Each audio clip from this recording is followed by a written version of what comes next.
Alamat ng duhat.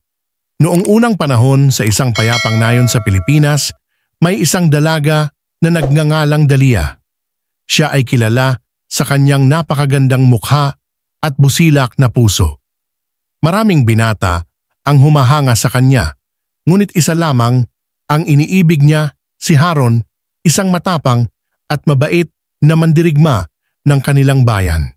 Bago tayo magpatuloy sa ating kwento, kung mahilig kayo sa mga kagaya nitong kwento, maaari bang pakisubscribe ang ating channel at huwag kalimutang i-like ang ating video. Malaking tulong ito para sa katulad kong content creator. Maraming salamat at magpatuloy na tayo. Isang araw, isang sakim at malupit na datu na nagngangalang Datu Malupit ang dumaan sa kanilang nayon. Nang makita niya si Dalia, agad siyang nabighani sa kagandahan ng dalaga. Ipinatawag niya ang ama ni Dalia at sinabing gusto niyang pakasalan ang kanyang anak. Nakasisindak ang alok mo, kamahalan, sagot ng ama ni Dalia, ngunit hindi ko maaaring pilitin ang aking anak sa isang kasal na hindi niya nais. Nagalit si Datu Malupit at nagbantang pababagsakin ang kanilang nayon kung hindi pumayag si Dalia. Nang malaman ito ni Haron, agad niyang kinausap si Dalia. Huwag kang mag-alala, Dalia. Hindi ko hahayaang mapasa iyo ang isang taong wala kang pagmamahal. Pangako niya. Dumating ang araw na dapat sagutin ni Dalia ang alok ng Datu. Buo ang loob niyang tumanggi. Ngunit bago pa man siya makapagsalita, dumating si Haron kasama ang ilang mandirigma ng nayon upang ipagtanggol siya.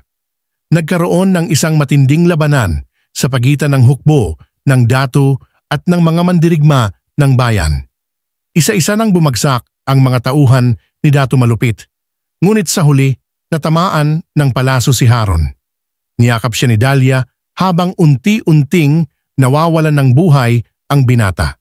Sa kanyang huling hininga, bumulong si Haron, "Mahal kita, Dalia, magpakailanman."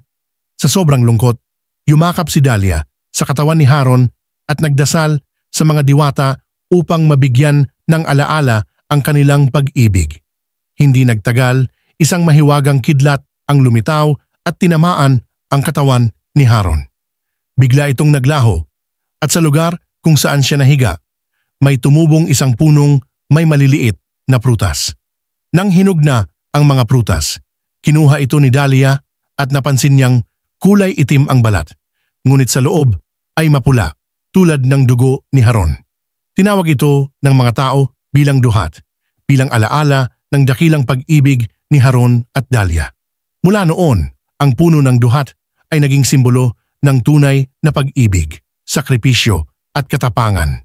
At tuwing tag-init, kapag namumunga ito, naaalala ng mga tao ang alamat ng duhat at ang dakilang pagmamahalan ni Haron at Dalia. Wakas.